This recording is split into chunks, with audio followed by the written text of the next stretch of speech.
जी, बिस्मिल्लाहिर्रहमानिर्रहीम। अस्सलाम वालेकुम students. Today our next topic is chemical equation. Before that, you have done the chemical reactions and rearrangement of atoms during a chemical reaction. So what is a chemical equation? Let's start with the definition.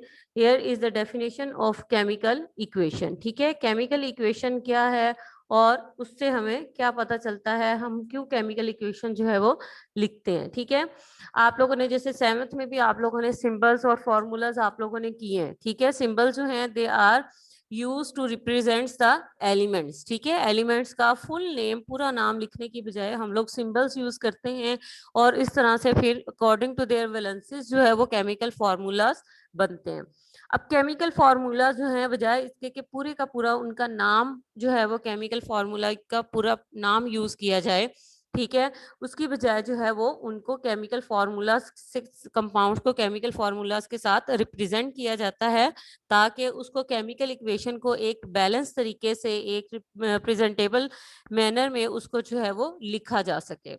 So a chemical equation is a way of showing the chemical formulas, ठीक है, and symbols। अब हम chemical equation में क्या show कर रहे हैं, chemical formula show कर रहे हैं and symbols of the substances that react and form a chemical reaction. अब इस केमिकल रिएक्शन में जो भी रिएक्टेंट्स हैं एंड जो भी प्रोडक्ट्स हैं they are represented with chemical formulas and symbols. ठीक है, और उसमें हम देखते हैं कि रिएक्टेंट्स कौन से हैं और प्रोडक्ट्स कौन से हैं। Before doing the chemical equation you should know about the symbols of all the elements. ठीक है, जितने भी एलिमेंट्स, नॉन एलिमेंट्स जो कि ज्यादा केमिकल रिएक्शंस में यूज होते हैं एलिमेंट्स, उनके आपको सिंबल्स आने चाहिए और कुछ कॉमन कंपाउंड्स जो हैं उनके आपको फॉर्मूलाज जो हैं वो आने चाहिए, chemical formulas that you have already done in class 7। ठीक है, इसलिए आप केमिकल इक्वेशन जो है वो आप लिख सकते हैं।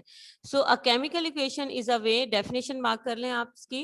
अ chemical equation is a way of showing the chemical formulas and symbols of the substances that react and form in a chemical reaction. ठीक है, अ chemical equation shows what happens during a chemical reaction.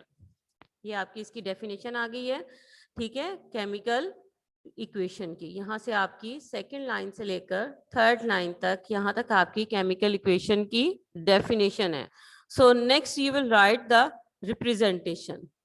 ठीक है, कि आप उसको represent कैसे करते हैं केमिकल इक्वेशन को। ठीक है, कि उसको लिखने का तरीका क्या है, उसमें आपने इसकी आप 2 बुलेट्स भी बना सकते हैं। ठीक है, और जस्ट आप उसको एज इट इज भी आप लिख सकते हैं। द रिएक्टेंट्स, अब रिएक्टेंट्स मैंने आपको बताए थे कौन से सब्सटेंसेस हैं, 2 सब्सटेंसेस विच रिएक्ट। ठीक है, वो सब्सटेंसेस जो कि रिएक्ट करते हैं और रिएक्ट करने के बाद जो है उनमें केमिकल रिएक्शन होता है और उसके रिजल्ट में वो प्रोडक्ट्स में चेंज हो जाते हैं। So the reactants are written on the left side of the chemical equation. जब भी केमिकल इक्वेशन लिखते हैं तो उसकी लेफ्ट साइड पर जो हम सब्सटेंसेस लिखते हैं they are represented as reactants and on the right side पर क्या आएंगे, प्रोडक्ट्स आएंगे। The products are written on the right side of the equation. ठीक है, जो इक्वेशन है उसकी राइट साइड पर उसको लिखेंगे। अब सेकंड इसको जो है वो रिप्रेजेंट कैसे करते हैं, सेकंड बुलेट आपका आ जाएगा, यहाँ पे आप बुलेट्स में लिख रहे हैं। ठीक है, अब उसमें रिएक्टेंट्स और प्रोडक्ट्स को आपस में जो है वो हम कैसे जो है सेपरेट करेंगे। We will use an arrow. ठीक है, an arrow is use to between the reactants and product shows the direction of the chemical reaction। ठीक है, केमिकल रिएक्शन की डायरेक्शन को शो करता है और एरो जो है वो that is from reactants towards the products. ठीक है, it is always from reactants towards the products, it means it is from left side to right side। ठीक है, और वो उसकी डायरेक्शन को जो है वो शो करेगा। आगे इसकी एक एग्जांपल दी हुई है, द आयरन एंड सल्फर, जो आप लोग ऑलरेडी केमिकल रिएक्शन जब आपने किया था उसमें आपने वर्डिंग में आप लोग जो है वो ये एग्जांपल आप लोग कर चुके हैं। ठीक है, मैं भी आपको शो कर देती हूँ, जो आप लोग फर्स्ट पेज पे आप लोगों ने एग्जांपल जो है वो जस्ट आपने की थी। ठीक है, जब आपने magnet, can you see here, this is a chemical reaction. यहाँ पर जो केमिकल रिएक्शन हुआ था कि आयरन रिएक्ट्स विद सल्फर, जब उनको हीट किया जाता है तो क्या बनता है, आयरन सल्फाइड बनता है। ठीक है, ये डायग्रामेटिकली उसको रिप्रेजेंट किया था, but now we are showing in a chemical equation. ठीक है, केमिकल इक्वेशन में हम उसको बता रहे हैं। So here you can write as iron react with sulfur. ठीक है, you can see the atom, one atom of iron है and one atom of sulfur है। ठीक है, that react और just उनमें chemical bond बन गया, rearrangement हुई और iron sulfide बन गया, that is represented as FeS। ठीक है, ये जो एटम्स जो हो रहे हैं ये आप लोगों को जस्ट थोड़ा सा एक्सप्लेन करने के लिए यूज हो रहे हैं, but when we are going to write in general chemical reaction, so we will write only the symbols and formulas. ठीक है, ये this is the general chemical equation जो है इसको हम इस तरह से लिखते हैं, because we know that Fe stands for iron, S stands for sulfur and it forms iron sulfide.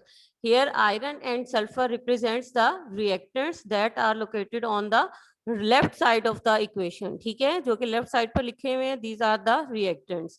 अब एरो का आप देख लें, एरो की डायरेक्शन किस तरफ से है, from reactants towards the product. Product क्या है, FeS, that is iron sulphide. ठीक है, it represents the product and direction उसकी, आपकी एरो की direction that is always from reactants towards the product side. ठीक है, इस तरह से केमिकल इक्वेशंस को जो है वो रिप्रेजेंट किया जाता है और लिखा जाता है। क्वेश्चन आपका आ जाएगा, define chemical equation, define chemical equation, और ये आपका शॉर्ट क्वेश्चन ही है। ठीक है, इसको मतलब क्योंकि ये लॉन्ग में तो आ नहीं सकता, छोटा सा क्वेश्चन है, just you will write the definition. ठीक है, उसके बाद आपकी रिप्रेजेंटेशन, रिप्रेजेंटेशन में आपने 2 बुलेट्स आपने लिखनी है।